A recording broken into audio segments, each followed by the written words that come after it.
No sé si me podrían confirmar, por favor, si se ve la pantalla para dar inicio con el tema. Se ve, señor cliente.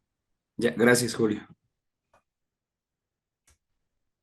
Listo, tengan muy buenas tardes, señores cursantes del curso de Gente de Mar. Vamos a dar inicio con el primer tema, que es primeros auxilios básicos.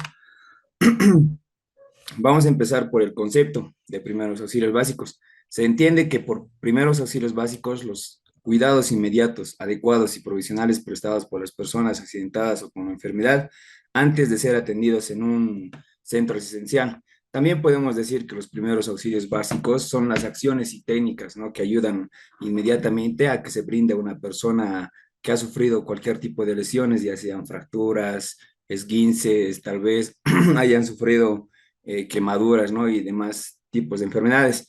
También estas se intervienen, ¿no?, como objeto de preservar lo que es la vida, prevenir complicaciones y proporcionar alivio temporal hasta que llegue lo que es la atención médica profesional. Los primeros auxilios básicos son esenciales para minimizar el riesgo de daños mayores y para aumentar lo que son las posibilidades de una recuperación exitosa, ¿no?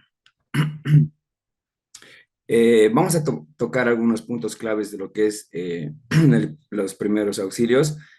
Vamos a ver lo que es la importancia vital, las acciones básicas, prevención de empeoramiento, conocimientos accesibles tal vez de primeros auxilios básicos. Y vamos a pasar al siguiente, que son los objetivos.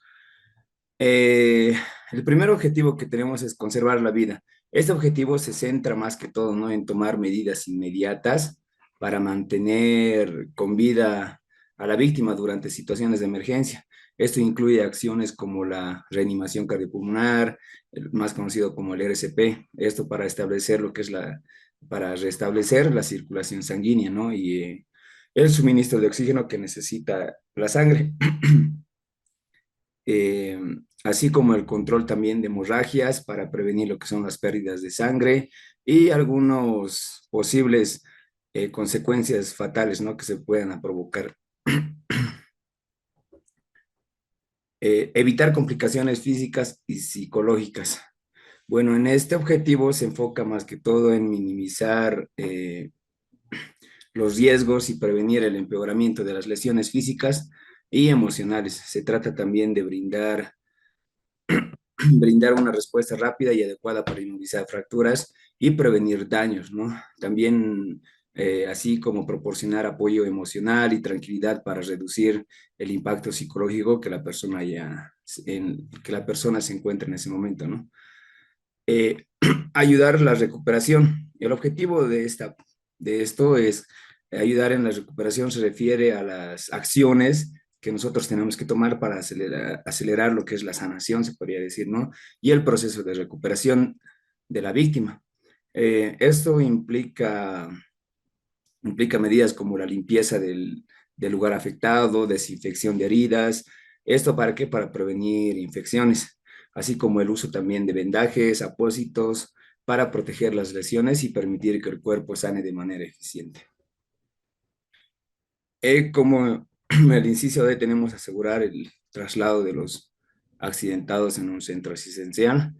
Este objetivo se basa, más que todo, se centra en las necesidades de trasladar a las víctimas a un centro médico adecuado para recibir la atención necesaria posible por profesionales ya, ¿no?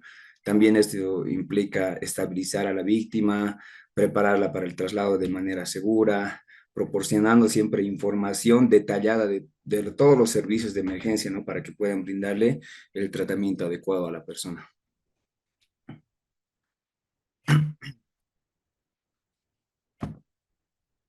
Utilidades de los primeros auxilios. Eh, Vamos a ver los siguientes puntos, que es razonar frente a situaciones de emergencia. Se refiere más que todo a las habilidades de pensar lógicamente y tomar decisiones efectivas en momentos de crisis. Esto implica evaluar rápidamente la situación en la que se encuentra uno, identificar prioridades, seleccionar las acciones adecuadas, eh, para abordar cualquier tipo de problemas que se presente de forma eficiente, ¿no? También el razonamiento de situaciones de emergencia es fundamental para actuar de manera coherente y salvar vidas. El segundo punto, adquirir un método para la toma de decisiones. En este punto, más que todo, nos habla de lo que es la toma de decisiones en situaciones de emergencia. Requieren un enfoque muy estructurado y muy organizado para adquirir un método para tomar decisiones, ¿no? Implica seguir un proceso ordenado, sistematizado, ¿no? Que incluye lo que son las evaluaciones y las opciones que nosotros vayamos a tomar para dar una mejor decisión y poder ayudar a la persona, ¿no? Las consideraciones de posibles resultados y la elección de lo que son las acciones adecuadas para poder ayudar al herido. El tercer punto, desarrollar con la comprensión global de la situación. Bueno, aquí tenemos que comprender la situación en su conjunto, en esencial, para tomar decisiones informadas y efectivizarlas. También implica analizar todos los aspectos relevantes de la emergencia, considerar las condiciones del entorno, la gravedad de las lesiones y las disponibilidades de recursos también, ¿no? En donde nos encontremos, porque no siempre vamos a estar a la mano con un botiquín que tenga todos los medicamentos para poder ayudar a la persona. Desarrollar esta comprensión es global, permite responder de manera integral y coordinada. Aumentar los conocimientos útiles en el campo de las emergencias. Bueno, en situaciones de emergencia, el liderazgo que nosotros debemos de tener es crucial para coordinar las acciones y dirigir los esfuerzos hacia una respuesta efectiva. Adquirir una concepción de liderazgo implica desarrollar habilidades de comunicación, toma de decisiones, dirección de equipos en momentos críticos. Un líder efectivo puede guiar y motivar a otros para trabajar juntos y superar la situación, ¿no? Y como último punto tenemos lo que es aumentar los conocimientos útiles en el campo de las emergencias. En esto Mm, en este punto nos quiere hablar sobre la adquisición de conocimientos relevantes en el ámbito de las emergencias. Es esencial para tomar decisiones informadas y realizar acciones adecuadas. Esto incluye conocer técnicas de primeros auxilios, entender los protocolos de seguridad que se va a aplicar en ese momento y estar al tanto de de las mejores prácticas en situación de crisis, ¿no?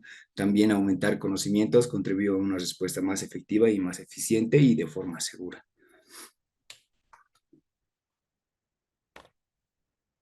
Eh, Primeros auxilios. Bueno, vamos a hacer una diferencia acá entre las diferencias de urgencia y emergencia, ¿no?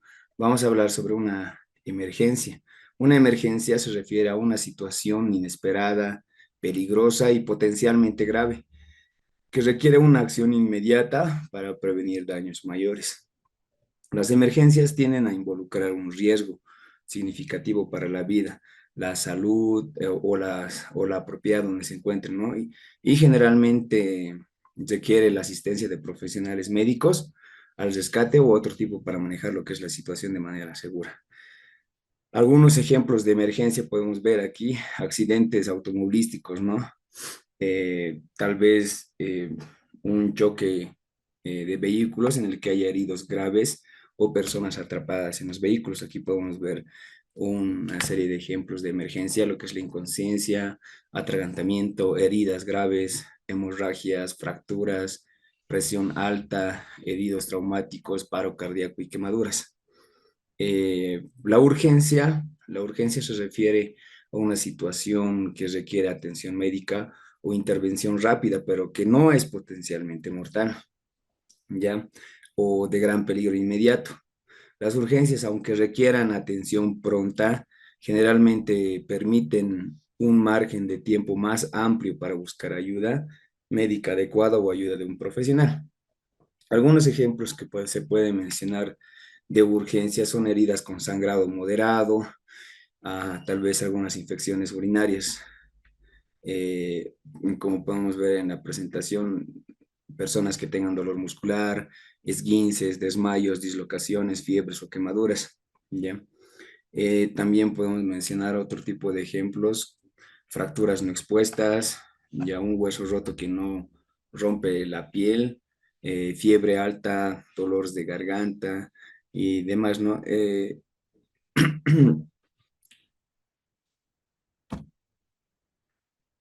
mm, Términos generales.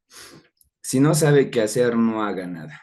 Ya, en un ejemplo aquí, en una situación en la que no está seguro de cómo abordar una lesión, es mejor no realizar acciones que puedan empeorar la situación. Es mejor esperar a alguien con experiencia o con conocimiento que puede ser una mejor opción para poder ayudar a la persona afectada.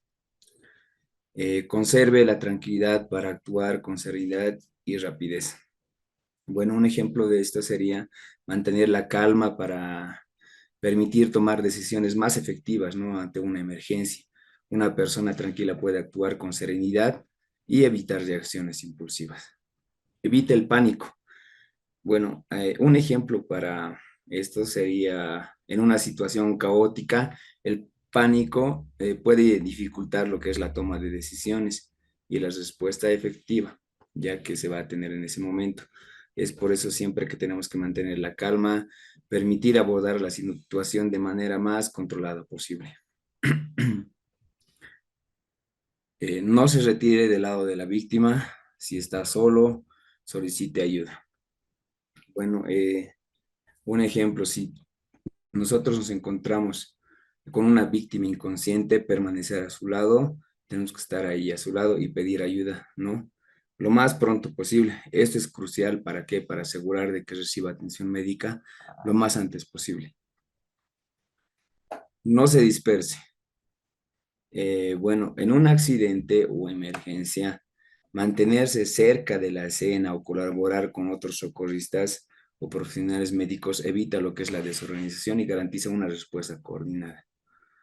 Mm, No arriesgue su vida. Este punto es el más importante porque nosotros al momento de poder socorrer a una persona, primero lo que tenemos que hacer es pensar en nosotros y si es seguro, ¿no? Donde nosotros vamos a ir a ayudar a la persona que ha sido afectada. Un ejemplo en esto sería en situaciones peligrosas como en un incendio, es importante priorizar, ¿no? Nuestra seguridad y no exponerse innecesariamente al peligro mientras intentamos ayudar a otros, ¿no? Mm, no mueva innecesariamente al lesionado. Bueno, mover a una persona lesionada puede empeorar sus lesiones y si no hay riesgo inmediato es preferible esperar a los profesionales, ¿no? de salud para que ellos puedan atenderlos de una mejor forma. Este punto más que todo se basa en lo que es en las personas que sufren una fractura en la columna vertebral. No administre medicamentos.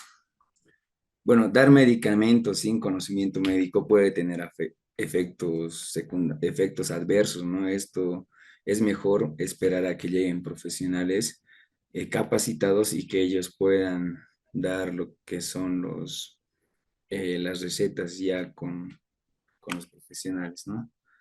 No dar líquidos por boca a personas con alteraciones de la conciencia. Alguien inconsciente puede ahogarse si le das líquidos por la boca. Es preferible esperar a que los servicios médicos lleguen y que tomen decisiones apropiadas. Em, no haga comentarios sobre el estado de la víctima aunque esté inconsciente. Un ejemplo de acá, ¿no? Hacer comentarios innecesarios puede ser perjudicial y poco respetuoso.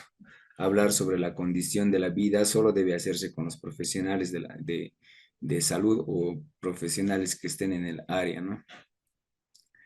Ninguna intervención justifica la muerte de un socorrista. Un ejemplo, arriesgar tu vida en un intento de ayuda extremo puede poner en peligro tu propia vida. Y como ya les había mencionado anteriormente, tu seguridad es fundamental, ¿no?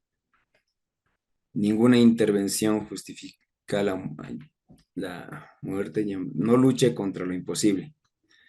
En situaciones en la que en la que la ayuda no es posible o no es segura, ya no debemos poner en riesgo nuestra propia salud, eh, o poner en riesgo nuestra seguridad, ¿no? Para poder rescatar a un herido.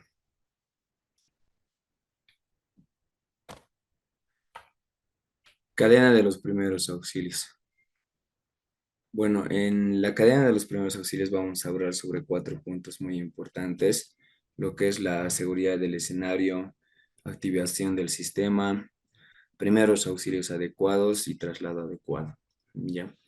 En la seguridad del escenario es el primer eslabón crucial en la cadena de vida.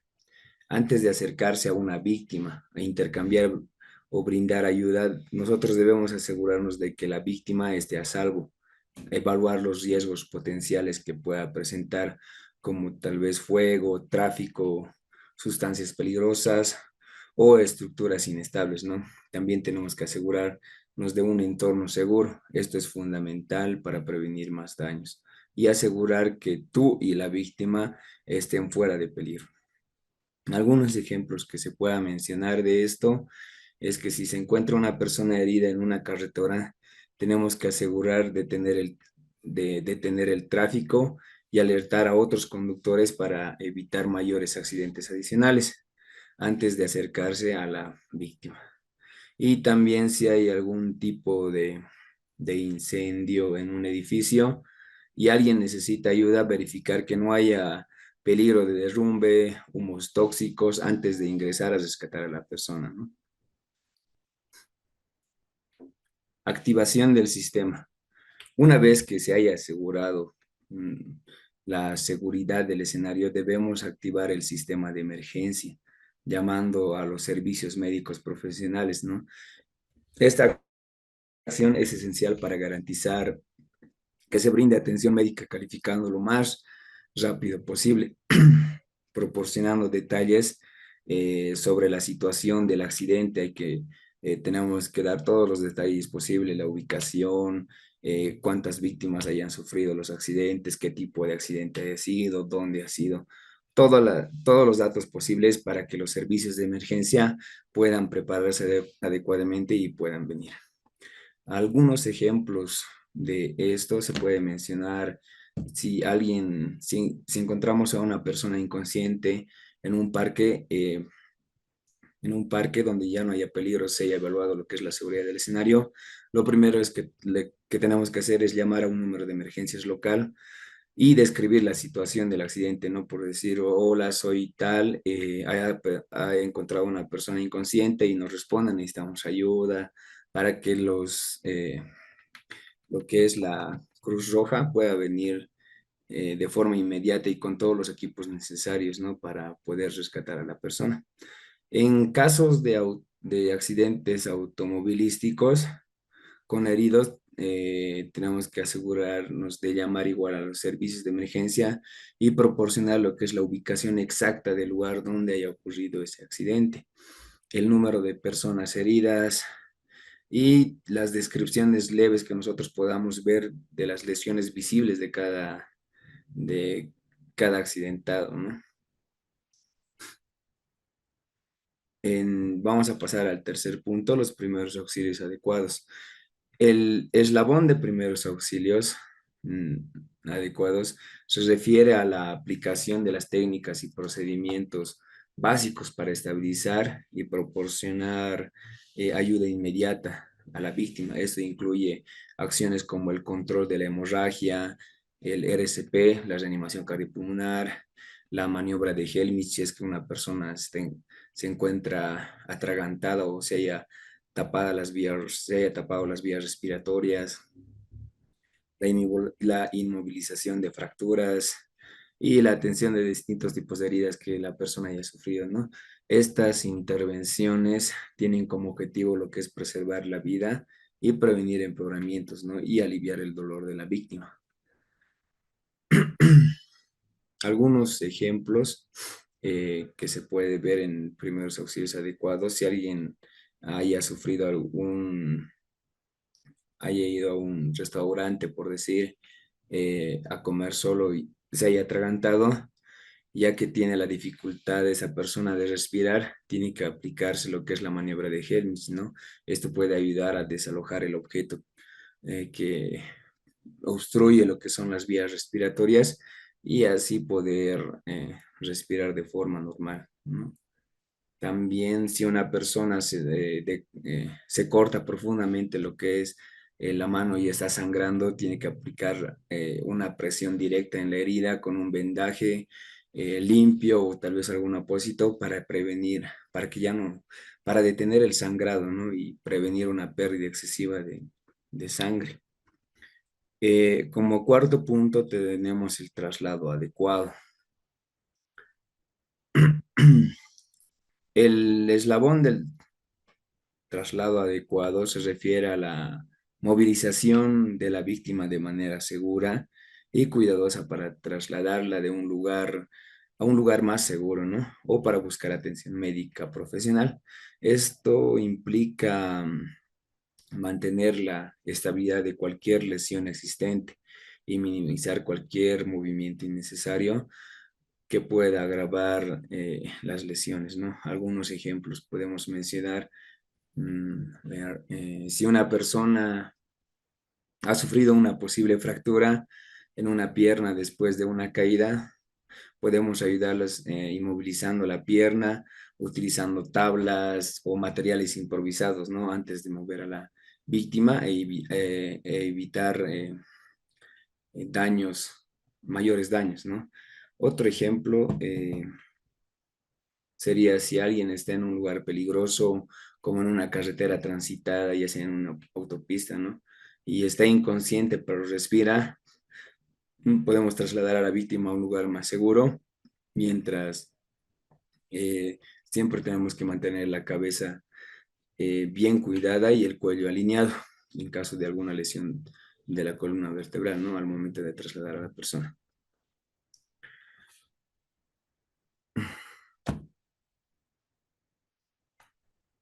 Valoración primaria secundaria. Vamos a ver aquí tres puntos importantes, lo que es bueno, el ABC, ¿no? La vía aérea, la respiración y la circulación. En la valoración primaria secundaria, en primeros auxilios, es una evaluación rápida y ordenada de una víctima para identificar y abordar de manera inmediata las amenazas que ponen en peligro tanto su vida de la persona accidentada como nuestra seguridad propia de nosotros que vamos a ir a ayudarla. Se enfoca en tres componentes claves, como es la respiración vía aérea o circulación la respiratoria y la circulación. La vía aérea se evalúa lo que es la permeabilidad de la vía aérea, es acercarnos nuestra oreja a la altura de su nariz y sentiremos las exhalaciones de aire, ¿no?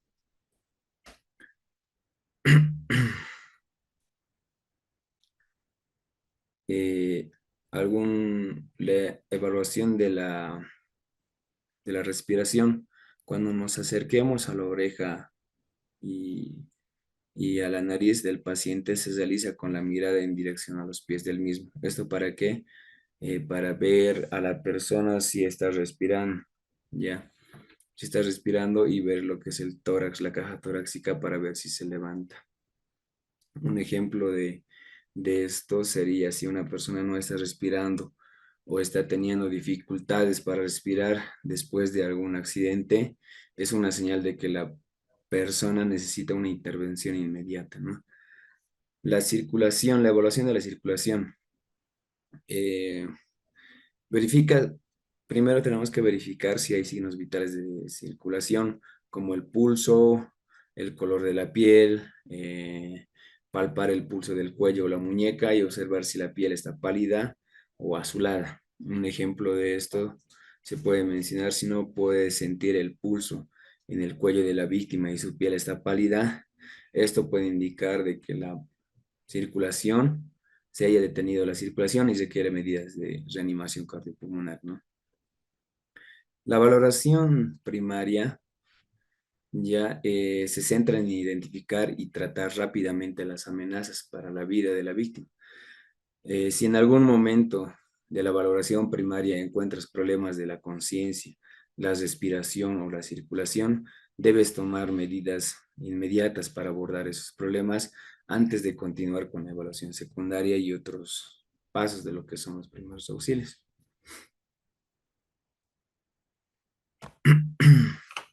La valoración secundaria. Eh, bueno, en la valoración secundaria, en primeros auxilios es una evaluación más detallada que se realiza una vez que la víctima ha sido estabilizada en la valoración primaria. El objetivo de la valoración secundaria es identificar cualquier otra lesión o problema de la salud que pueda requerir atención, como ser las fracturas de miembros o de la columna vertebral, golpes percibidos en la cabeza, tórax, abdomen y o espalda que puedan producirse hemorragias internas, lesiones, contusiones, quemaduras, etcétera, ¿no?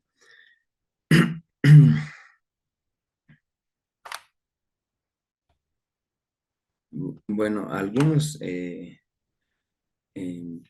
ejemplos de lo que es la valoración secundaria, se puede decir que después de haber estabilizado a una víctima con una herida en la cabeza durante la valoración primaria, procede con la valoración secundaria y descubres una posible fractura en el brazo, ¿no? Otro, luego de evaluar lo que es la conciencia, la respiración, la circulación en una persona inconsciente, tenemos que proceder a valorar a lo que es la valoración secundaria, ¿ya? La valoración secundaria es esencial para asegurarnos de que no pasen por alto las lesiones o problemas médicos menos evidentes que también requieren atención.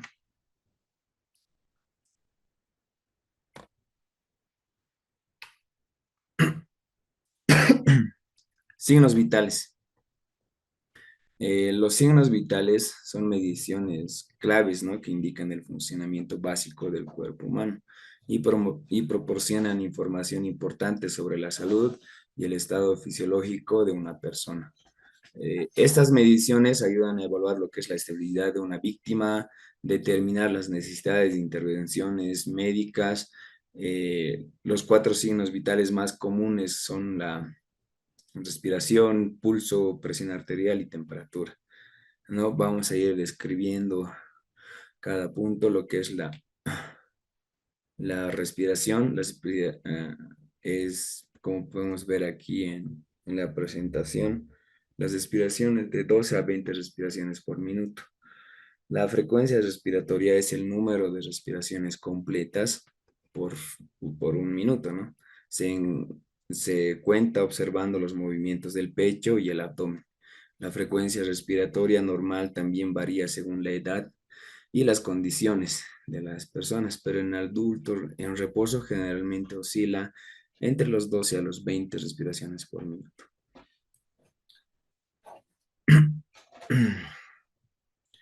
El pulso, la frecuencia del pulso es el número de latidos del corazón por minuto, se podría decir. Se mide lo que es palpando los pulsos en lugares como la muñeca, como se llama el pulso radial, o en el cuello, ¿no?, que se lo conoce como el pulso carotídeo. La frecuencia car- cardíaco o el pulso varía según la edad y según la condición física, pero normalmente está entre los 60 a los 100 pulsaciones por minuto. La presión arterial. La presión arterial es la fuerza ejercida por la sangre contra la pared de las arterias. Esto se mide observando los movimientos. Se mide con, se mide con dos números. La presión de aquí, como pueden ver, es de 120 y 80 milímetros de mercurio. Es la presión arterial que una persona normal pueda tener, pero puede variar también según la edad, eh, o tal vez otros factores que pueda tener la persona, ¿no? Y lo que es, por último, lo que es la temperatura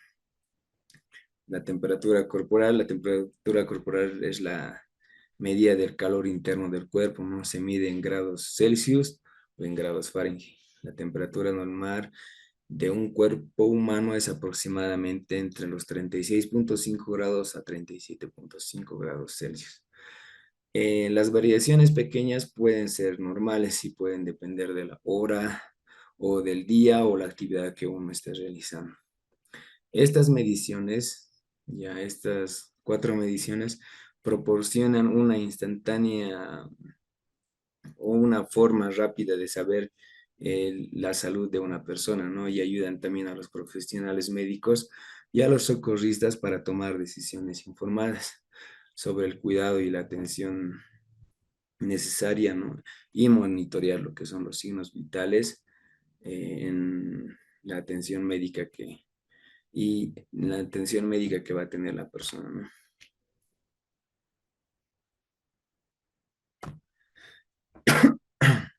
Ya, bueno, ya hemos visto lo que son los signos vitales, la respiración, ahí están los datos de los adultos, son de 12 a 20 respiraciones por minuto, los niños de 15 a 30 respiraciones por minuto y los bebés de 25 respiraciones por minuto. También lo que son los pulsos, habíamos dicho que en las diferentes edades son distintos. En los adultos de 60 a 100 latidos por minuto, de los niños de 70 a 150 latidos por minuto y de un bebé es de 100 a 160 latidos por minuto. Lugares donde se pueda tomar el pulso. Bueno, hay varios lugares donde se pueda tomar el pulso, como ser eh, la, sub- la subclavia, la carótida, la axilar, la humeral, la femoral, ¿no? Estos lugares que se ven en la pantalla son los lugares donde uno puede tomar el pulso de una persona, ¿ya?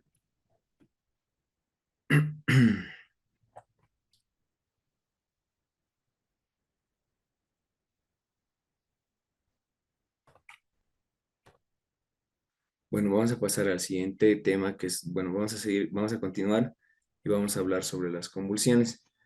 Eh, ¿Qué son las convulsiones? Ya las convulsiones son un episodio normal y temporal de actividades eléctricas excesivas en el cerebro. Las convulsiones son síntomas de un problema cerebral, ocurren por la aparición súbita de una actividad eléctrica anormal en el cerebro. La mayoría de las convulsiones duran de 30 segundos a 2 minutos. Es una emergencia médica si las convulsiones duran más de 5 minutos o si una persona tiene muchas convulsiones y no se despierta entre estas, ¿no? Eh, las síntomas de una convulsión pueden variar es ampliamente según la parte del cerebro afectada y la gravedad del momento o del episodio, ¿no? Algunos síntomas comunes que incluyen lo que son las convulsiones, pueden ser, ¿no? Eh, Sacudidas, pérdidas de conciencia, alteración sensorial, movimientos automáticos, dificultad para hablar, duración variable. Ya, si presencias a alguien teniendo una convulsión, es fundamental mantener la calma y asegurarse de que la persona esté segura. Cuando una persona sufre este tipo de problemas, lo que son las convulsiones, tenemos que colocar a la persona, colocarnos en su lado de la persona, ¿no? Para permitir que la saliva y cualquier otro líquido que fluye por su boca no llegue a obstruir lo que son las vías respiratorias. Nunca intentes detener los movimientos de la persona durante la convulsión. Si la convulsión dura más de 5 minutos, ya eh, ya tenemos que llamar lo que son emergencias y buscar una ayuda inmediata. No se debe fijar a la víctima, ya fijar o inmovilizar a una persona durante una convulsión puede ser peligroso y aumentar el riesgo de lesiones. Las convulsiones pueden generar movimientos bruscos e incontrolados, lo que podía llevar tal vez a fracturas craneales si es que se golpea su cabeza, ¿no? o dislocaciones, si la persona está restringida de cualquier movimiento.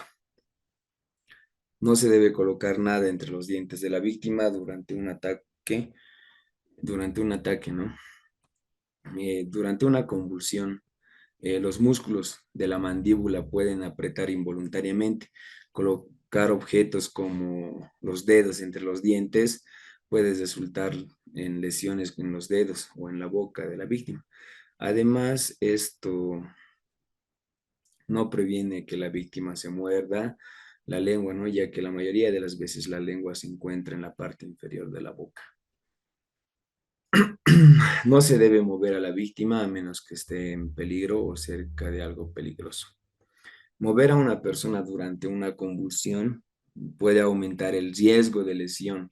Es mejor mantener a la víctima en el lugar donde se haya producido lo que es una convulsión, ¿no? No se debe tratar de detener las convulsiones de la víctima.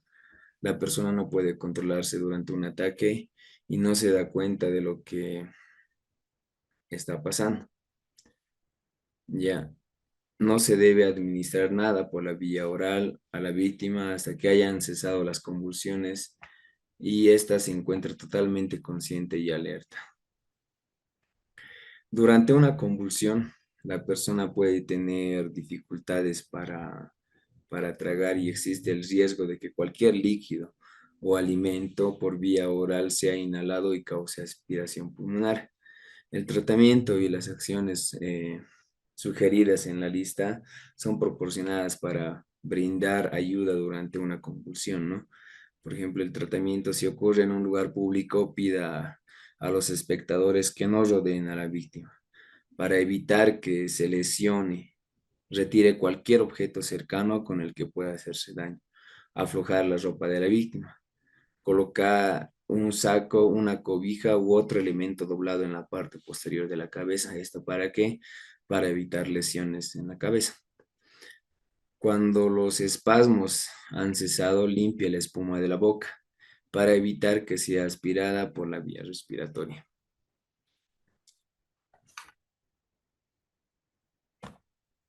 Posición lateral de seguridad. Colocar a una persona en la posición de seguridad, también conocida como posición lateral de seguridad, ya es esencial para protegerla durante y después de una convulsión, especialmente si la persona está inconsciente y tiene dificultades para controlar sus movimientos. Primero, lo que tenemos que hacer son por pasos, ¿no?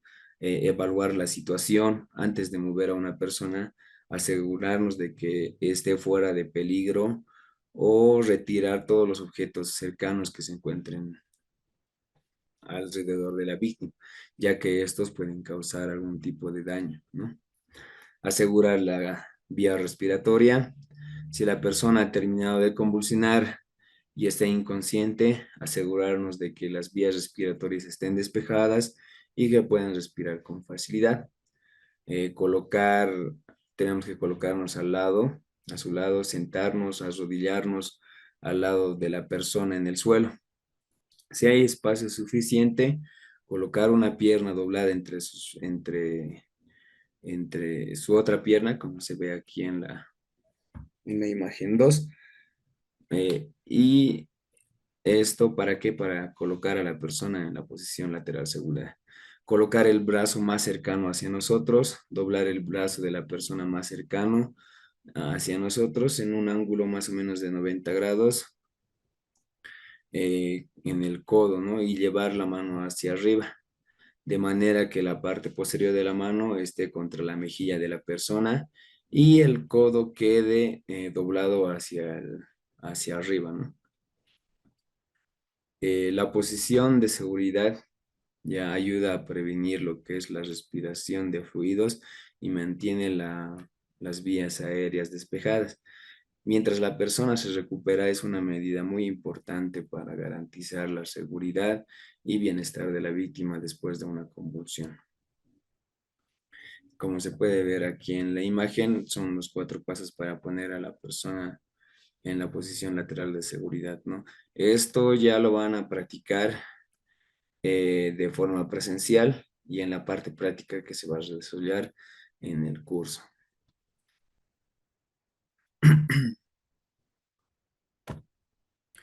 Obstrucción de las vías aéreas por cuerpos extraños. Bueno, la obstrucción de las vías respiratorias por cuerpos extraños es una emergencia médica potencialmente grave, ¿ya?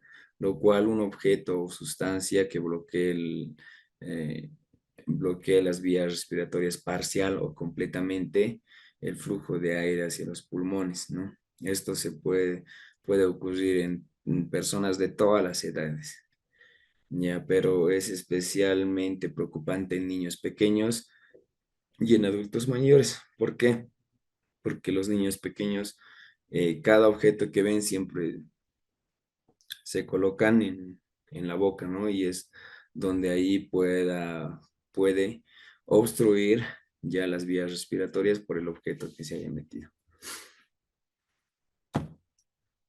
Obstrucción de las vías aéreas por cuerpos extraños. Esta obstrucción eh, accidental de las vías respiratorias altas o medias, generalmente al fallar lo que es la deglución de alimentos, ¿ya? Y que puede llegar a provocar la asfixia del sujeto, afectando en la mayoría de los casos la muerte si no se atiende con rapidez.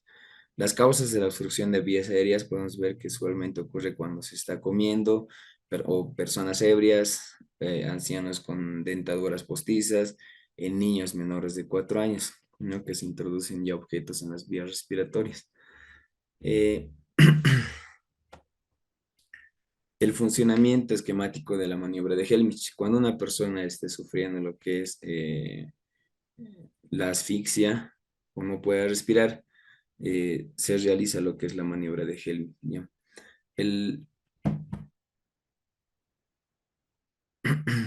Cuando se trata de un adulto en posición de pie, el socorrista debe abrazarlo por la cintura y con las manos unidas presionar bruscamente entre el ombligo y el sifoide, una o varias veces hacia adentro y hacia arriba. ¿Esto hasta que salga lo que es el objeto que se encuentre obstruyendo las vías respiratorias. Ya, si la víctima está sentada, hay que efectuar la misma maniobra, pero desde atrás del respaldo de la silla o donde se encuentre la víctima, ¿no? Esto también lo que es la maniobra de Helmich se va a practicar bueno, se lo va a realizar la parte práctica, ¿no? En el horario ya determinado y se va a profundizar lo que es la maniobra de Helmich. Bueno, si la víctima está sola o no hay nadie, ¿no? Como ayudarla, debe presionarse bruscamente el abdomen entre el ombligo y el sifoide sobre el respaldo de una silla o o sobre un borde de mesa, como se puede ver en la imagen. Si no hay personas que puedan ayudar en lo que es la obstrucción de las vías aéreas, uno mismo puede realizarse lo que es la maniobra de Helmich. Como se puede ver, colocar lo que es en la mano entre el ombligo y el sifoide para presionarse, ¿no? De la misma forma que la anterior. Eh, si se trata de un niño, ya tenemos que colocarlo boca abajo sobre el antebrazo del socorrista, apoyando en el muslo y con la cabeza más baja que el pecho, darle 4 palmadas secas entre los omóplatos. Ya, al bebé cuando haya sufrido este tipo de enfermedad, este tipo de problema, tenemos que agarrarlo y golpearlo entre los omóplatos, ¿no? Hasta que bote el objeto obstruyente. En lo que son las mujeres embarazadas, ya la maniobra de Helmich se lo realiza en lo que es el pecho, ¿no? Ya no se lo realiza en lo que es entre el ombligo y el sifoide, porque es un peligro para una mujer que esté en ese estado. Algunos síntomas de obstrucción en vías aéreas pueden ser dificultad para respirar, tos persistente o violenta, incapacidad para hablar, cambio en el tono de la voz, sonidos silbantes al intentar respirar, dificultad para toser o respirar profundamente, cambio en el color de la piel, como enrojecimiento o coloración azulada, ¿no?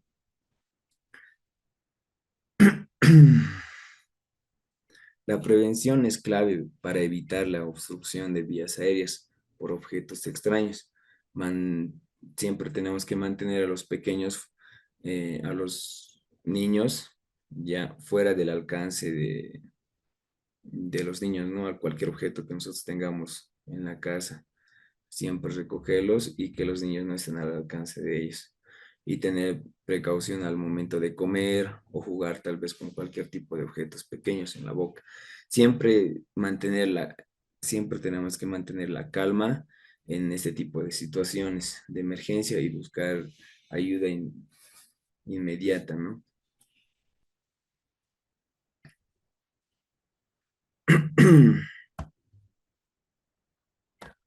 Heridas. Bueno, vamos a pasar al siguiente tema, que son las heridas. Bueno, una herida es una lesión que rompe la integridad de la piel y en algunos casos puede afectar los tejidos subyacentes como músculos, tendones, huesos, ¿no? Las heridas pueden ser causadas por diversos factores como cortes, raspaduras, pinchazones, mordeduras, quemaduras y más. Es importante saber cómo tratar diferentes tipos de heridas ya para prevenir infecciones y promover una adecuada cicatrización. Como podemos ver acá, vamos a ver los tipos de heridas, los que son los punzantes, cortantes, herida contusa y la laceración.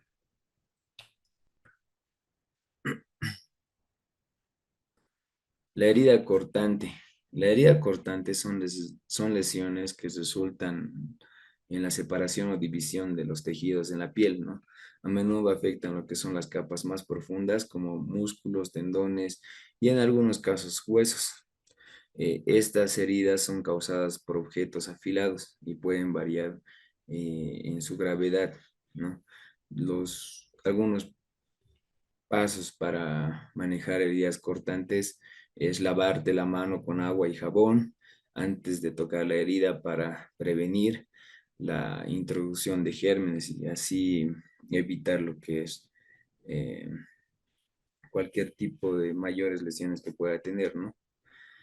Si la herida está sangrando, aplicar una presión directa con una gasa limpia o o un pañuelo puede ser, y mantener presionado constantemente eh, hasta que el sangrado se detenga. ¿Ya? Lavar suavemente la herida con agua tibia, jabón y eliminar lo que son las suciedades y los gérmenes. También tenemos que evitar frotar la herida, ya que podía causar mayores daños, ¿no? Aplicar una solución antiséptica como algunos medicamentos para tratar lo que son este tipo de heridas.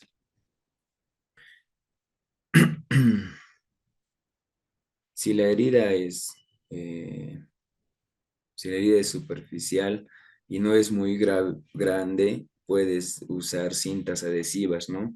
Especiales para cerrar los bordes de la herida y mantenerlos juntos. Ya, colocar un apósito estéril o una gasa limpia siempre sobre la herida para protegerla de la suciedad y mantenerla limpia. Ya. Esto es necesario para prevenir las infecciones, ¿no? Es importante tratar las heridas cortantes con cuidado para evitar complicaciones. Siempre buscar atención médica y si tienes alguna duda sobre la gravedad de la herida o si los signos de infección son evidentes, pues tienes que llamar a servicios de emergencia o ir y hacerte revisar, ¿no? Por los profesionales. Una herida contusa es una lesión en la piel que resulta de un impacto o golpe contundente sobre la superficie del cuerpo. Ya como se puede ver aquí en la imagen, esta persona ha sufrido un fuerte golpe en lo que es la parte frontal de la cabeza Ya, a diferencia de las heridas cortantes que tienen bordes limpios y separados, las heridas contusas generalmente no tienen un corte o una separación en la piel, pero pueden causar moretones, inflamaciones y daños internos, ¿no? En los tejidos. Em, Algunos pasos para tratar lo que son las heridas contusas son evaluar la gravedad de la herida, determinar si hay sangrado profuso, exposición de tejidos internos, sospecha de huesos rotos y buscar una atención médica de forma inmediata.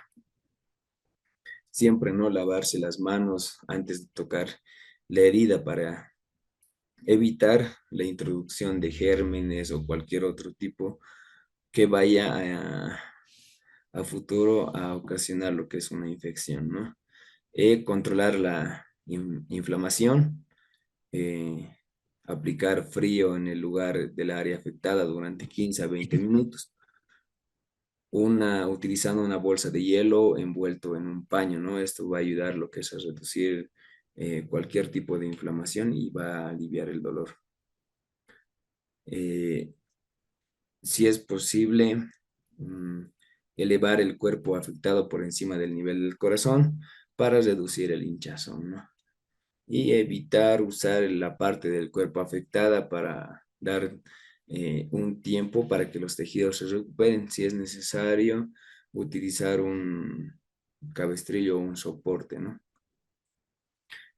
Siempre recordar que si tienes alguna preocupación sobre la herida contusa, especialmente si está asociada con otros síntomas como mareos, pérdida de conocimiento, dificultad para mover la parte del cuerpo afectado, ¿no? Es importante siempre buscar ayuda profesional. Herida punzante. Una herida punzante es una lesión causada por la penetración de un objeto puntiagudo, ¿no? En la piel y en los tejidos subyacentes. Estas heridas pueden ser causadas por objetos como clavos, agujas, vidrios rotos, ¿no? Cuchillos u otros objetos afilados. Ya las heridas punzantes pueden ser profundas y tienen el riesgo adicional de introducir gérmenes en los tejidos, lo que puede llevar a infecciones, ¿no? Algunos pasos para tratar este tipo de herida punzante es evaluar la gravedad, determinar la gravedad de la herida, si la herida es profunda, si está sangrando profusamente o hay sospecha de algún objeto que esté dentro, ¿no? Y buscar buscar una atención médica profesional, como siempre lavarse las manos con agua, jabón.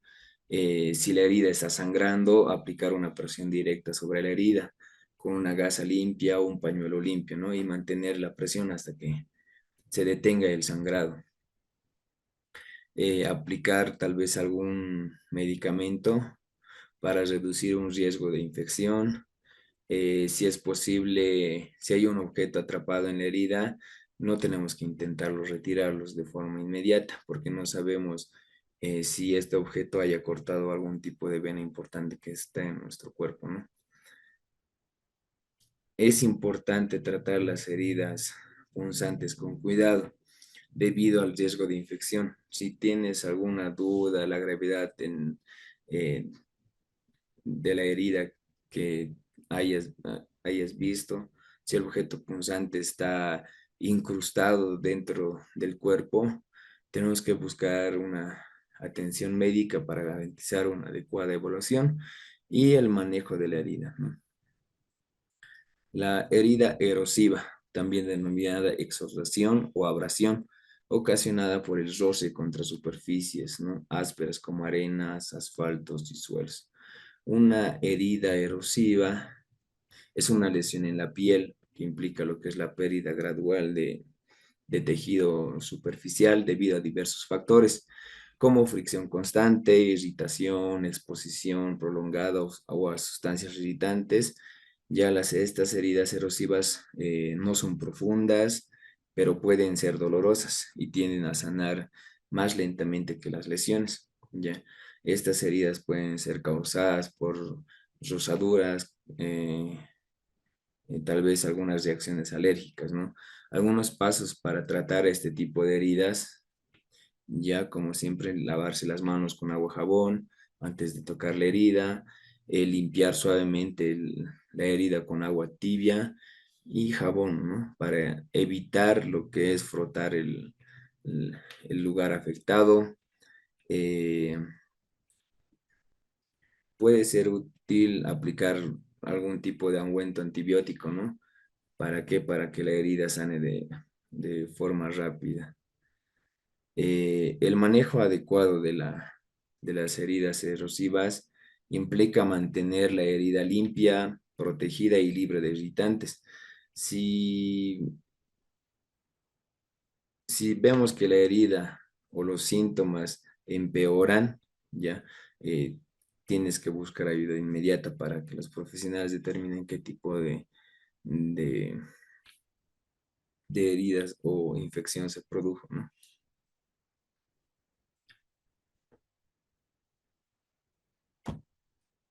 Bueno, vamos a pasar al siguiente tema, que es la hemorragia.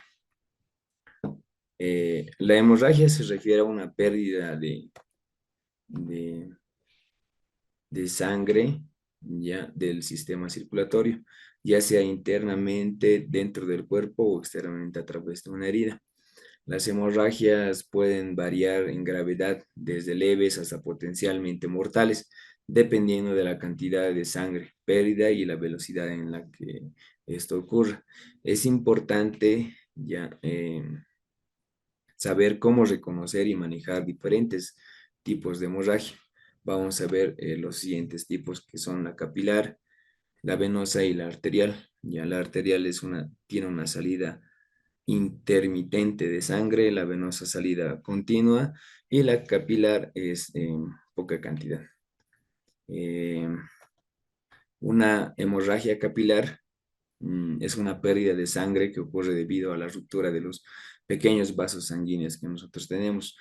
Este tipo de hemorragias llamados capilares, estos capilares están ubicados cerca de la superficie de la piel, ¿no?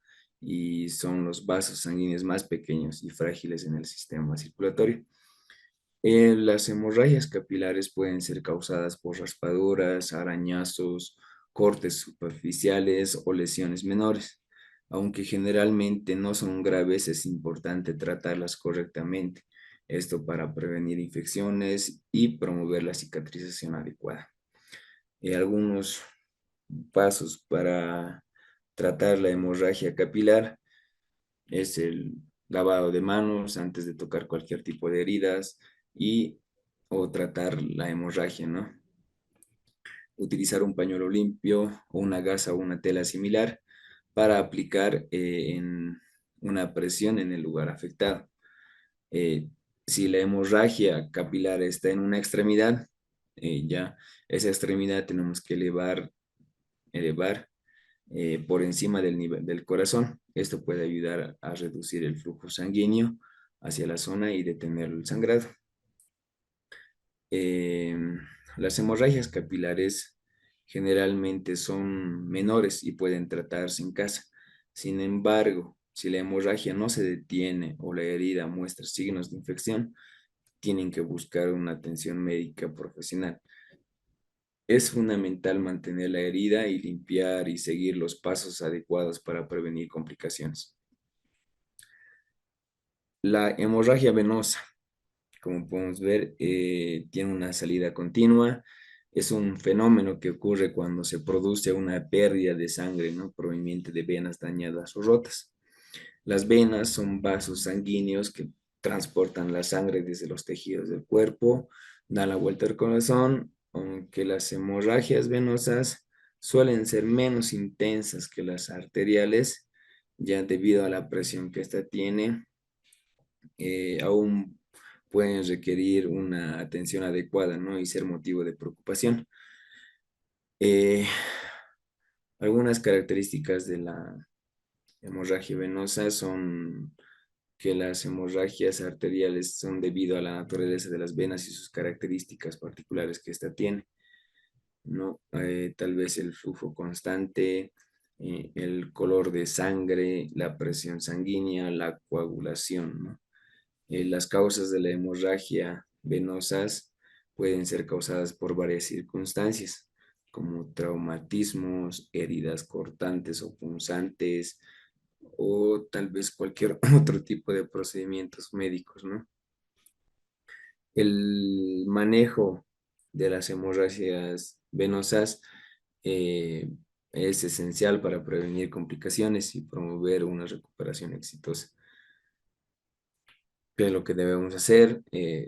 Aplicar una presión directa sobre la herida con una gasa limpia o un pañuelo donde pueda ayudar a tener el sangrado. Elevar la parte del cuerpo afectado por encima del nivel corazón. Ya, esto puede reducir el flujo sanguíneo, ya, y ayudar a detener la hemorragia. Una vez que la hemorragia se detenga, es importante limpiar suavemente la herida, ya, y aplicar un antiséptico. Luego colocar un apósito estéril para mantenerla protegida.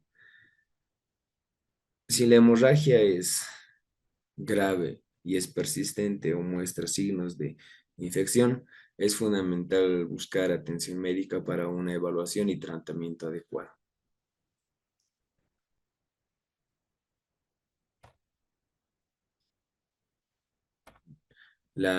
Bueno, nos hemos olvidado de la hemorragia arterial.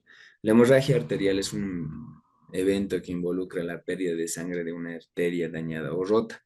Las arterias son los vasos sanguíneos encargados de transportar la sangre rica en oxígeno desde el corazón hasta los tejidos del cuerpo. Las hemorragias arteriales pueden ser particularmente intensas y potencialmente peligrosas debido a la presión sanguínea en las arterias, ¿no?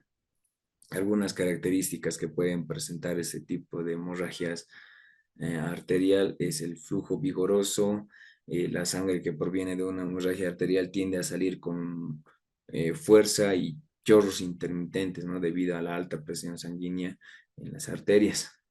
El color de la sangre arterial es de color rojo brillante debido a su alto contenido de oxígeno.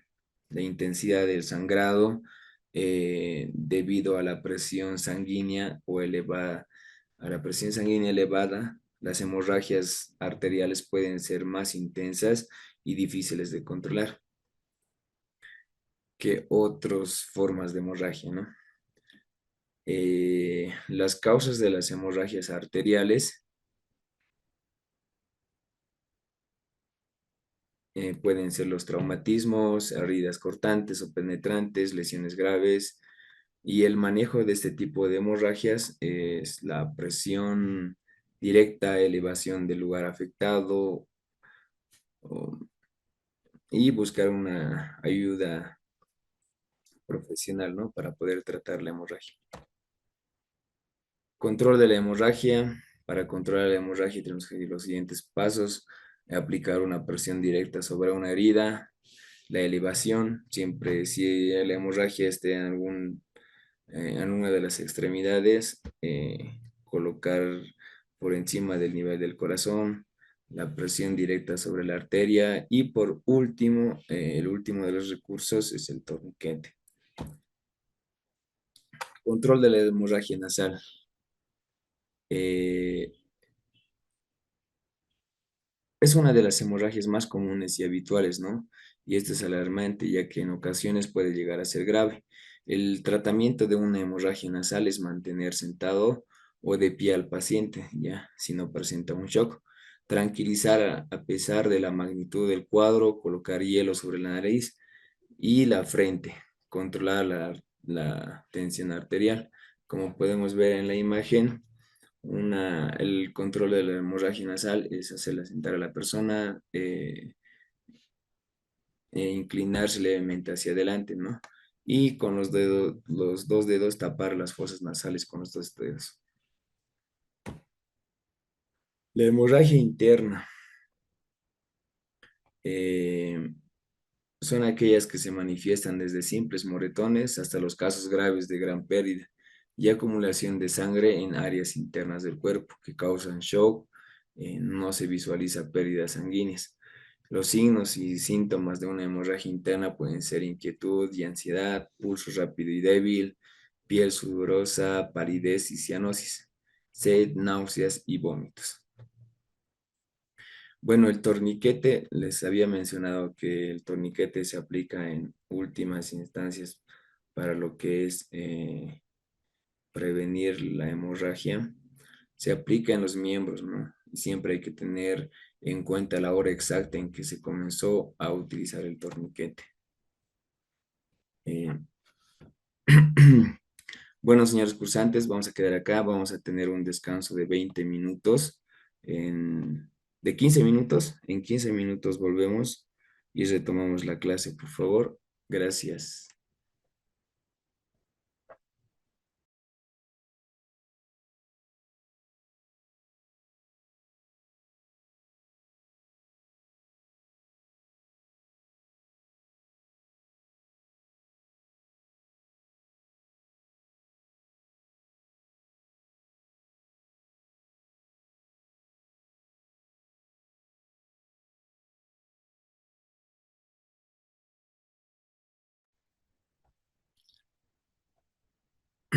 Buenas tardes, señores cursantes. Vamos a continuar con las clases.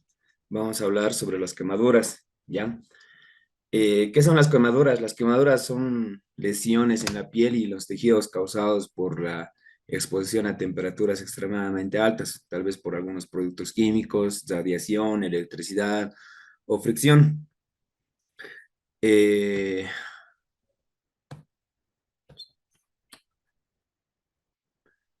Ya, como podemos ver aquí, tal vez por agentes causales, ¿no? Como la exposición solar, fuego, productos químicos, electricidad, agua, agua caliente, corrosivos. Eh, Vamos a ir viendo ya los tipos de quemaduras que existen. Quemaduras de primer grado se caracteriza porque se lesiona solamente la capa más superficial de la piel, la epidermis. Es una lesión eritematosa y dolorosa. Ya afecta solo a a la capa superficial de la piel. Los síntomas incluyen enrojecimiento, inflamación, dolor leve. Algún ejemplo común de una quemadura puede ser una quemadura solar leve, ¿no? El tratamiento es enfriar la zona con agua fría, aplicar cremas o lociones hidratantes y tomar analgésicos de venta libre si es necesario.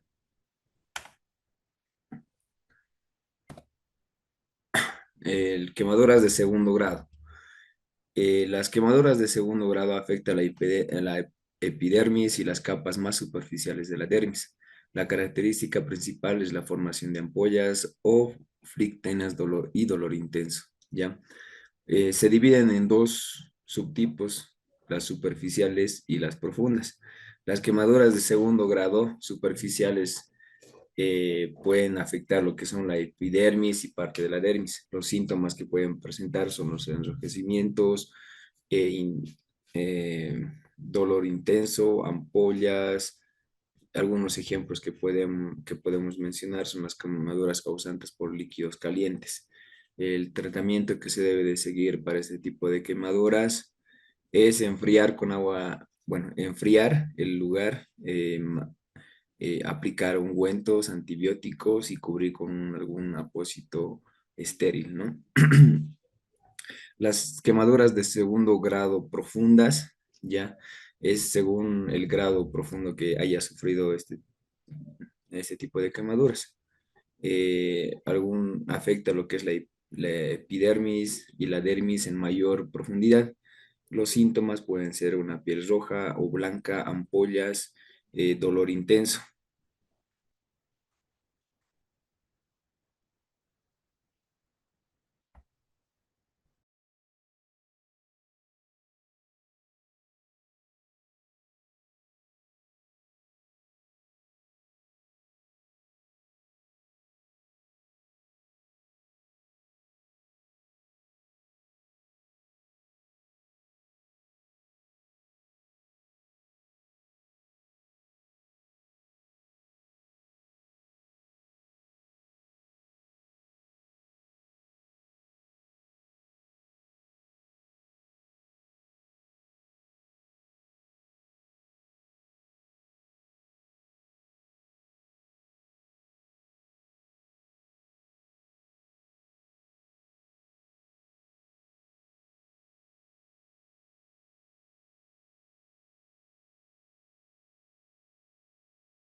Bueno, continuando, ¿no?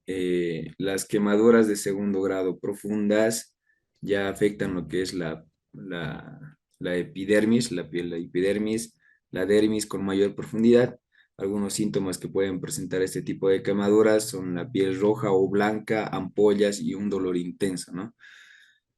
Pueden requerir una atención médica para evitar complicaciones y promover lo que es la curación adecuada. Ya, las quemaduras de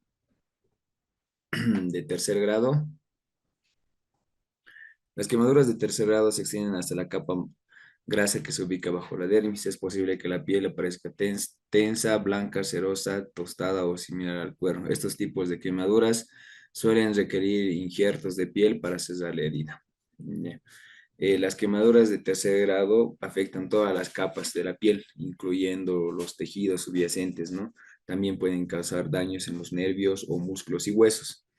La piel puede aparecer blanca, negra o carbonizada. ¿Ya? Los síntomas que pueden ser los síntomas pueden ser menos dolorosos debido al daño de las terminaciones nerviosas. Esto requiere atención médica inmediata y tratamiento especializado con injertos de piel, ¿no? Algunos otros tipos de quemaduras eh, son quemaduras por fricción, quemaduras químicas, quemaduras eléctricas y quemaduras por radiación, ¿no? El tratamiento de las quemaduras de primer grado, lo que tenemos que hacer es enfriar la zona con agua a temperatura ambiente, luego cubrir con gas o cualquier tela húmeda, trasladar a un centro médico en caso la ropa se encuentre pegada al cuerpo, no la tenemos que retirar y no usar cremas o ungüentos, ¿no? El de segundo grado, enfriar la zona, cubrir con una gasa húmeda o cualquier tela que se encuentre limpia, trasladar a un hospital más cercano que se encuentre y nunca reventar las ampollas. El tratamiento de quemaduras de tercer grado, enfriar la zona si se requiere, eh, cubrir al paciente, trasladarlo lo más pronto posible al paciente a un hospital cercano, no arrancar la ropa que se haya pegado en la piel y no utilizar cremas. Ya, las quemaduras eléctricas. El tratamiento que nosotros debemos hacer es primero no acercarse a la víctima, a no ser de asegurarnos del corte de energía eléctrica, ¿no? Que haya provocado lo que es ese tipo de quemaduras y retirar la fuente eléctrica con un objeto de madera. Algunos de otros tipos de quemaduras pueden ser las quemaduras por radiación. Eh, Tenemos que proteger lo que es la piel, evitar la exposición adicional al sol y usar protector solar en las zonas afectadas, ¿no? Tal vez una hidratación, mantener la piel hidratada con cremas hidratantes y suaves. Consultar a un médico si la quemadura por radiación es grave y buscar atención médica. Bueno, vamos a pasar eh, al siguiente tema que es la Perdón, señor. hipotermia. Una pregunta. Sí, Eh, ¿Por qué no es bueno enfriar o no es bueno enfriar con hielo una quemadura? eh, a ver, no es bueno enfriar una quemadura por hielo debido a que nosotros si enfriamos con hielo puede dañar lo que son los tejidos, ya los tejidos que se encuentran quemados. El agua fría es más segura para su utilización, pero el hielo no, porque pueden dañar. También es una quemadura que se produce, ¿no? Con hielo. Muchas gracias, señor. Ya. Bueno, vamos a pasar al siguiente tema que es la hipotermia.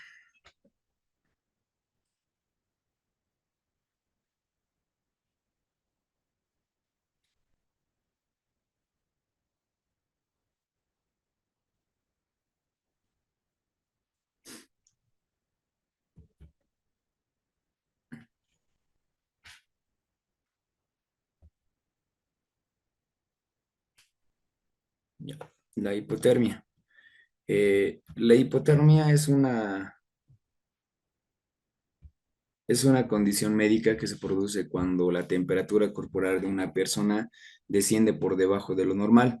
Ya esto puede suceder cuando la persona se expone a temperaturas frías durante un periodo prolongado, ¿no? Durante varios tiempo. Pero también puede ocurrir en circunstancias menos obvias, como por ejemplo cuando se está en una habitación fría o cuando está inmerso en agua fría. Ya la hipotermia puede ser leve, moderada o grave y puede causar una amplia variedad de síntomas, ¿no? Es importante siempre conocer los factores de riesgo y los signos de la hipotermia para poder prevenirla y tratarla adecuadamente en caso de que ocurra un tipo de hipotermia. Em, bueno, en esta presentación vamos a ver un poco de lo que es la hipotermia, ¿no? ¿Qué es la hipotermia? Ya como ya había mencionado anteriormente, la hipotermia es una condición médica que se produce cuando la temperatura corporal de una persona desciende por debajo de lo normal. La temperatura normal del cuerpo humano ya sabemos bien que va desde los 36,5 grados hasta los 37,5 grados Celsius, ¿no?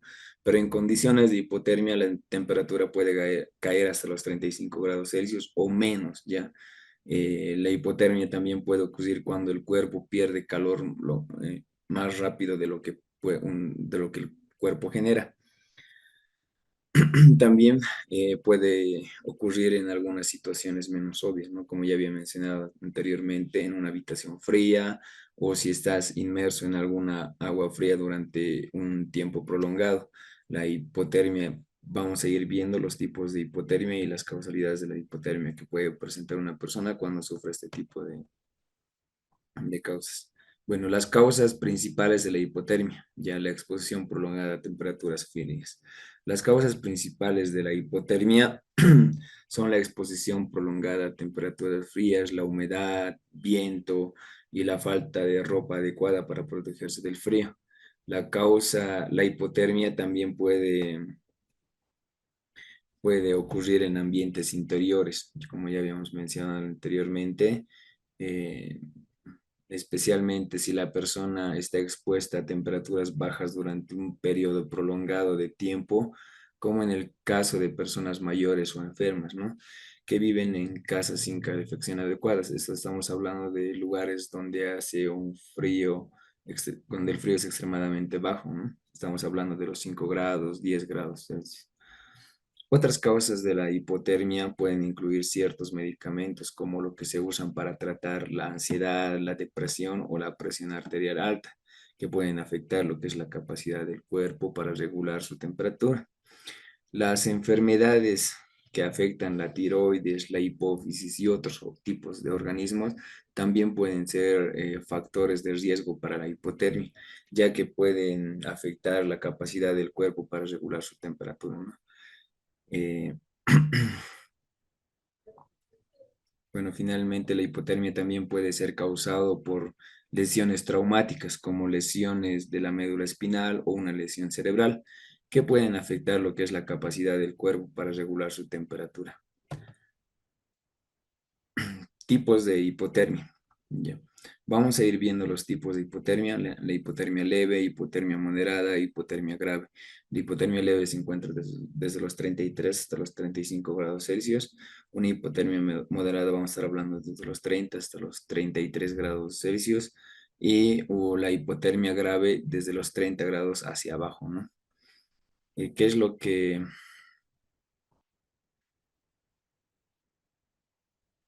la hipotermia leve?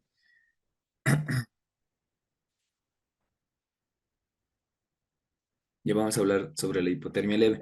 Cuando la temperatura corporal se sitúa entre los 33 y los 35 grados y va acompañado de temblores, confusión mental y torpeza de movimientos. Ya la hipotermia leve es la forma más suave de hipotermia y se produce cuando la temperatura baja, ¿no? Está entre los 33 y los 35 grados Celsius. Los síntomas de la hipotermia leve que se puede presentar son temblores leves, entumecimiento, hormigueo en las extremidades, piel fría, mm, piel pálida, eh, fatiga, debilidad, dificultad para hablar o pensar con claridad, cambios en el ritmo cardíaco y respiratorio, ¿no? En casos de hipotermia leve, ya las personas afectadas pueden ser capaces de calentarse por sí mismas o mediante la adición de capas de ropa, ¿no? O refugiándose en un lugar cálido. Ya la ingestión de bebidas calientes también puede ayudar a elevar lo que es la temperatura corporal. Si los síntomas no mejoran o empeoran, se recomienda, ¿no?, buscar una atención médica inmediata. La hipotermia moderada. Cuando la temperatura corporal se sitúa entre los 33 y 35 grados, y va acompañado de temblores, confusión mental y torpeza de movimientos, ¿no? Eh, los síntomas de la hipotermia moderada pueden incluir temblores fuertes, confusión y desorientación, dificultad para hablar o moverse, fatiga extrema y debilidades, piel fría, pálida y seca, dificultad para respirar, cambios en el ritmo cardíaco y respiratorio, ¿no? En casos de hipotermia moderada es importante buscar una atención médica inmediata. Mientras se espera la ayuda, las personas afectadas deben ser trasladadas a un lugar cálido, a un lugar seco, y se les debe quitar la ropa mojada o, o ajustada, ¿no? Se pueden aplicar compresas tibias, ¿no?, en las áreas del cuerpo donde hay más vasos sanguíneos, como son las axilas, el cuello, la ingle, ¿no? Es importante siempre mantener a la persona afectada lo más quieta y tranquila posible para evitar el aumento de la temperatura corporal. Eh, una hipotermia grave, cuando la temperatura corporal se encuentra bajo los 20 grados o está por debajo de los 30 grados también, el afectado presenta pérdidas de la conciencia, dilatación de pupilas, latidos cardíacos y muy débiles, ¿no? La hipotermia grave ya es una emergencia médica, potencialmente mortal, que ocurre cuando la temperatura corporal de una persona desciende por debajo de los 32 grados Celsius. Ya,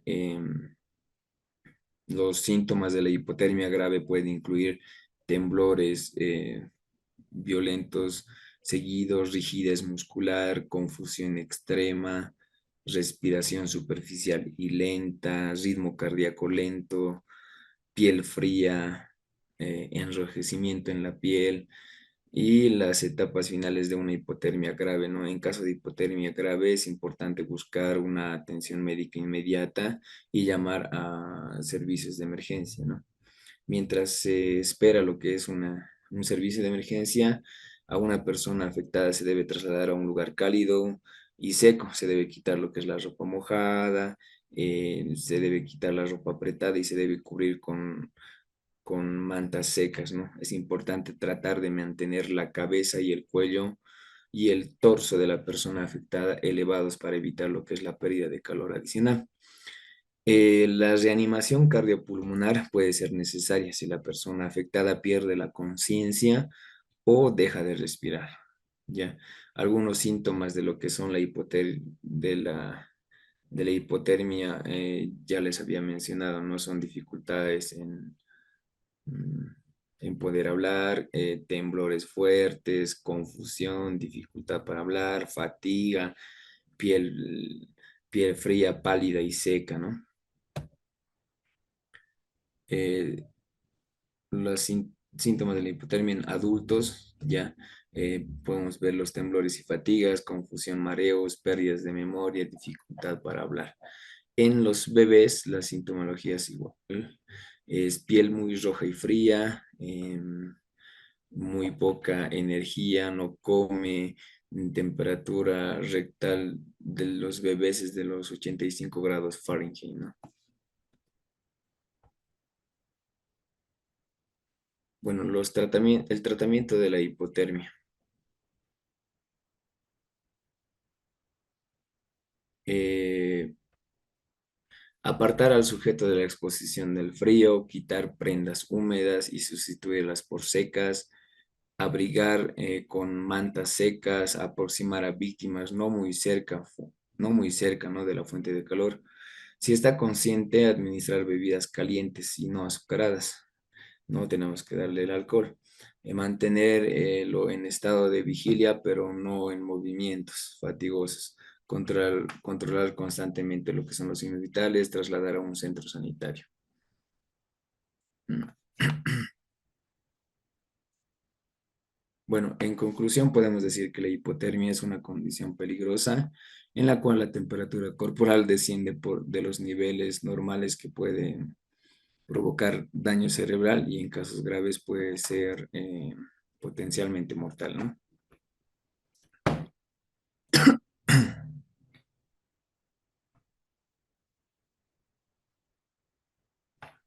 Ya, vamos a pasar al siguiente, que es la reanimación cardiopulmonar.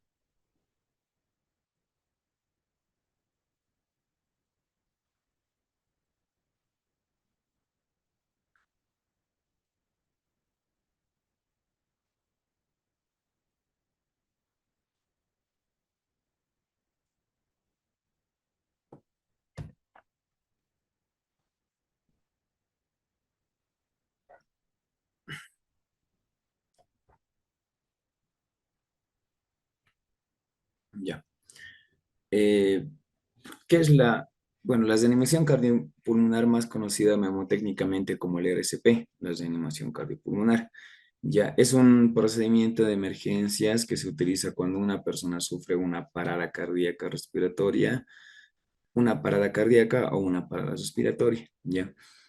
Consiste en una serie de maniobras ya diseñadas para mantener el flujo de sangre oxigenada hacia el cerebro y otros órganos vitales del cuerpo, mientras se espera la llegada de una ayuda médica.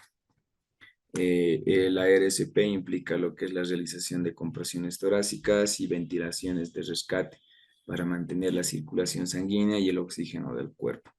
Las compresiones torácicas implicar presión rítmica en el pecho de la persona, mientras que las ventilaciones de rescate implican soplar aire en los pulmones de la persona. Ya, en la RSP, mm,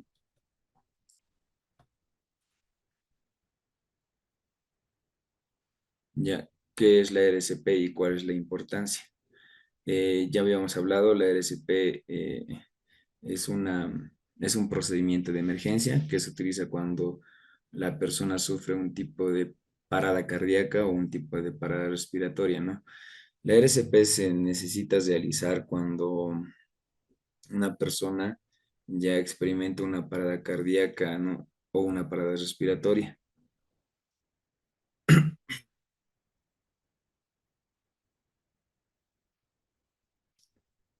La importancia de la RCP es que se debe realizarse de manera rápida y efectiva para aumentar las posibilidades de supervivencia de la persona afectada.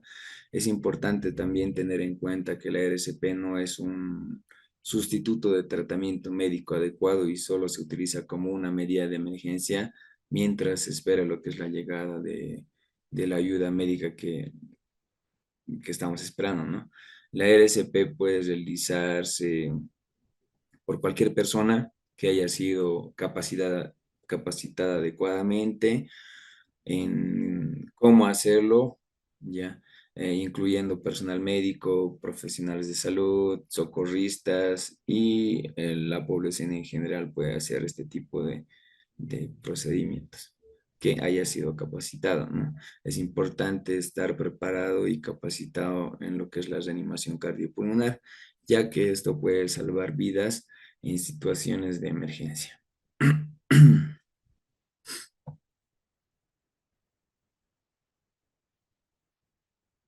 Ya cuando se necesita realizar la RCP, causas comunes de la parada cardíaca y la parada respiratoria.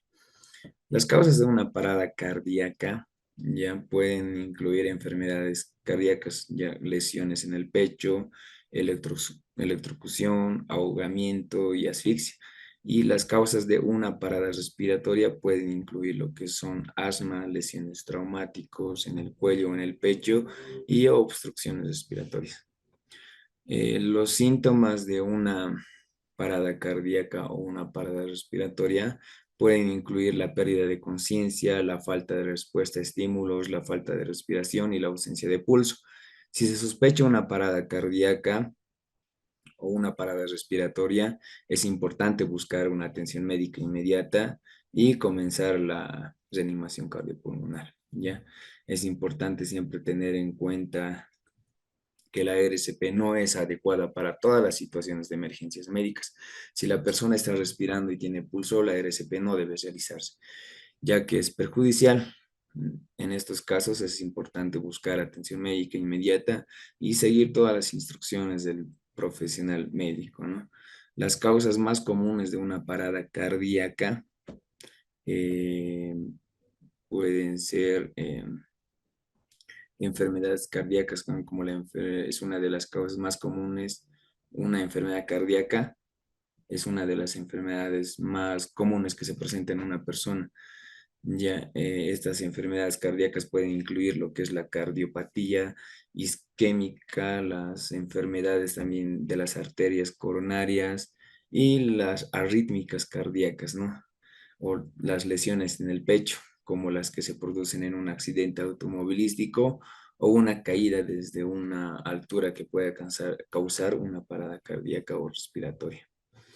La electrocución es otra causa común de la parada cardíaca. Esto puede ocurrir cuando una persona entra en contacto con una fuente de electricidad de alta tensión, ¿no? También lo que es el ahogamiento y la asfixia. La falta de oxígeno en el cuerpo puede llevar a una parada cardíaca y una parada respiratoria. El ahogamiento y la asfixia son dos causas comunes, ¿no? De esta, donde falta lo que es el oxígeno. También la sobredosis de droga, ya en algunas drogas pueden causar una parada cardíaca o una parada respiratoria. Las drogas que deprimen el sistema nervioso central, como los opioides, los sedantes, son particularmente peligrosas, ¿no? Es importante siempre tener en cuenta que estas no son las únicas causas posibles ya de una parada cardíaca o de una parada respiratoria, y que cualquier persona puede estar en riesgo y experimentar una parada cardíaca o una parada respiratoria o en cualquier momento. Eh, es importante siempre estar preparado y capacitado y tener una base necesaria para poder tratar y responder de forma adecuada en caso de una emergencia médica, ¿no? Bueno, los pasos del RCP, el paso uno es la evaluación de la seguridad del entorno y de la víctima. Ya antes de comenzar con la RCP es importante evaluar la seguridad del entorno y de la víctima para garantizar que no haya riesgos adicionales, ¿no? Para el reanimador o por la persona que necesita ayuda. Ya, eh, lo primero que tendríamos que hacer aquí es evaluar la escena antes de acercarse a la persona que necesita ayuda, observar la escena, asegurarse de que ésta sea segura, tanto para la víctima como para nosotros. Si hay algún peligro presente como un tráfico pesado, fuego o energía eléctrica, ya tenemos que asegurar de que esto primero se controle antes de continuar con la verificación, ¿no? Verificar la conciencia, verifique si la persona está consciente y se puede responder a las preguntas, ¿no? Si la persona puede responder a las preguntas y si necesita ayuda, tenemos que ver si se puede intervenir a la persona. Pedir ayuda. Pedir ayuda. Si hay otras personas presentes, ya tenemos que pedirles ayuda, que llamen a los servicios de emergencia y que traigan algún tipo de desfibrilador automático externo, ¿no? Más conocido como el DAI, si es que estuviera disponible. Luego evaluar la respiración, verificar si la persona está respirando normalmente, si la persona no está respirando, tenemos que ya realizar lo que es la reanimación cardiopulmonar, ¿no? Mover a la persona si es necesario, si la persona se encuentra en un lugar peligroso o, o si la persona Si la persona se encuentra en un lugar peligroso como en una carretera en una autopista, ¿no? Haya ocurrido o en un medio de un incendio, es posible que deba moverla a un lugar seguro antes de comenzar con la reanimación cardiopulmonar. Ya asegurarse de que la cabeza y el cuello, la espalda de la persona estén alineados y mueva a la persona con cuidado y sin realizar movimientos que puedan causar mayores daños a la persona, ¿no? Es importante recordar que la seguridad es una prioridad en cualquier situación de emergencia. Siempre tenemos que evaluar la seguridad del entorno y de la víctima antes de realizar cualquier tipo de procedimiento como la RCP.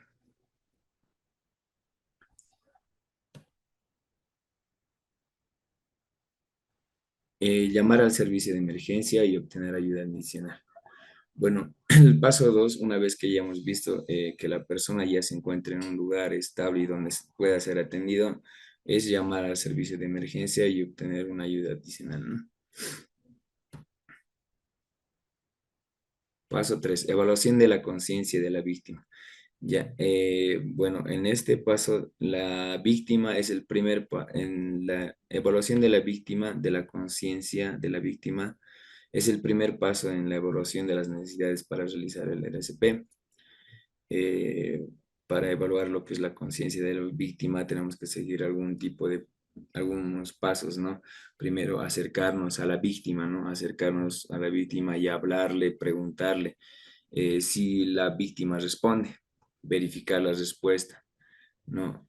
Preguntar si está bien, si la víctima te responde, hablar con ella para determinar si necesita algún tipo de ayuda o es que le duele, o es que le duele, si es que haya sufrido algún tipo de accidente o tal vez tenga dolores internos dentro de él, ¿no? Evaluar la respiración. Si la víctima no responde, colocar una mano en el frente de la víctima, ¿no? Y con dos dedos debajo del mentón para levantar suavemente su cabeza y evaluar lo que es la respiración, observar si es que hay algún tipo de material que esté obstruyendo lo que es la vía de las vías respiratorias. Observar la respiración durante 5 a 10 segundos para ver si hay una respiración normal. Eh, si la víctima está respirando, normalmente tenemos que colocar a la víctima en una posición de seguridad ya, y llamar a los servicios de emergencia. Si la víctima no está respirando, entonces tenemos que comenzar inmediatamente con lo que es la reanimación cardiopulmonar. Es importante siempre recordar que se evalúa la conciencia de la víctima, se debe de tener en cuenta la seguridad de la víctima y del reanimador, ¿no? Asegurarse de que al evaluar la seguridad de la escena antes de acercarse a la víctima. Paso 4, evaluación, respiración de la víctima. Bueno, en este paso nosotros tenemos que evaluar la respiración de la víctima. Ya es un paso muy importante en la evaluación de la necesidad, antes de la necesidad para realizar la reanimación cardiopulmonar. Ya tenemos que seguir igual pasos para evaluar lo que es la respiración de la víctima. Colocar a la víctima en una posición adecuada. Si la víctima está tumbada o está en el suelo o piso, tenemos que colocarla en su posición supina, ¿no? Sobre una superficie plana y dura. Si la víctima está sentada o de pie, tenemos que colocarla en el suelo y luego en una posición donde podamos realizar, evaluar la respiración de la víctima. Ya, levantar la cabeza suavemente de la víctima colocando una mano en la frente y dos dedos por debajo del mentón. Tenemos que levantar hacia atrás para abrir las vías respiratorias, ¿no? Aquí es donde tenemos que escuchar y observar durante 5 a 10 segundos para determinar si la víctima está respirando normalmente. Buscar signos de respiración como movimientos del pecho, respiración agónica o sonidos de respiración. Ya. Tenemos que sentir la respiración. Si no está seguro de que si la víctima está respirando o no, tenemos que acercarnos con el oído en la boca y en la nariz de la víctima para escuchar y sentir la respiración. Determinar, tenemos que determinar la necesidad para lo que es la reanimación cardiopulmonar si la víctima no está respirando o está respirando de manera anormal. tenemos que comenzar con lo que es la reanimación cardiopulmonar inmediatamente, ¿no? Es importante recordar que la evaluación de la respiración debe realizarse junto con la evaluación de la conciencia de la víctima y la seguridad del entorno, ¿ya? Si la víctima no responde o si hay signos de lesiones graves como hemorragias, fracturas, tenemos que llamar a servicios de emergencia lo más antes posible, antes de comenzar con la reanimación cardiopulmonar.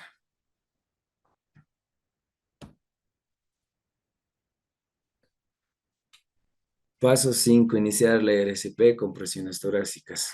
Ya.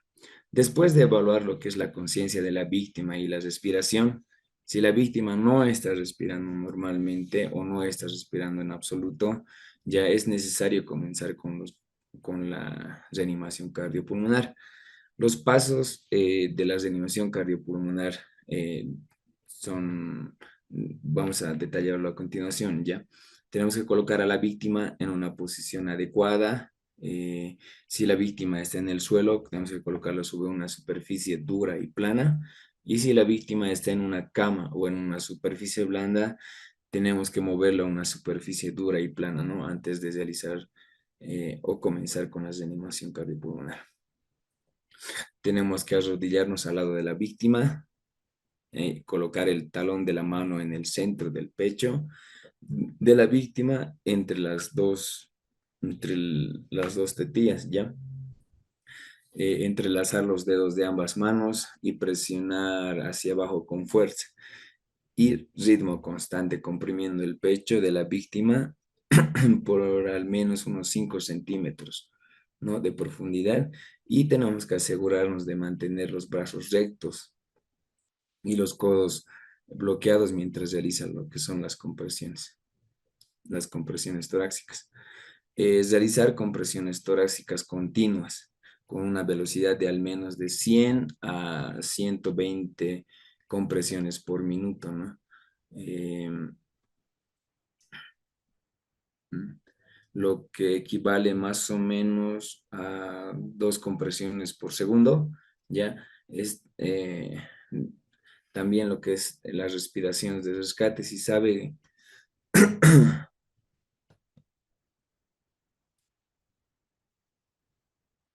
iniciar la RCP con las ventilaciones de rescate.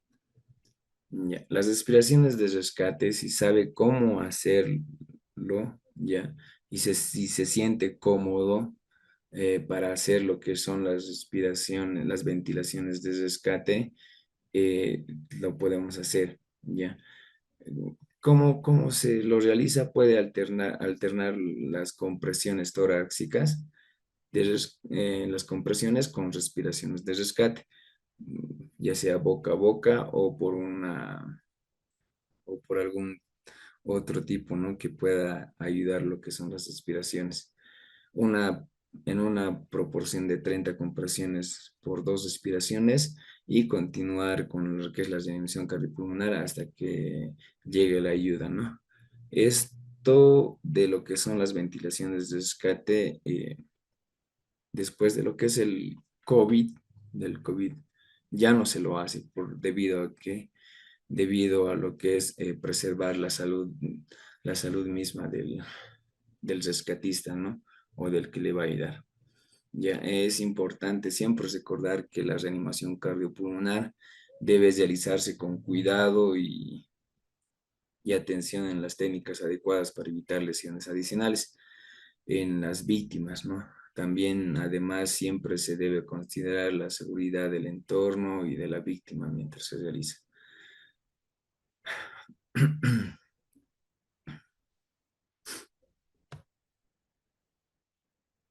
Bueno, la conclusión sería la reanimación cardiopulmonar RCP es una técnica vital para salvar vidas en casos de emergencia médica, ¿no?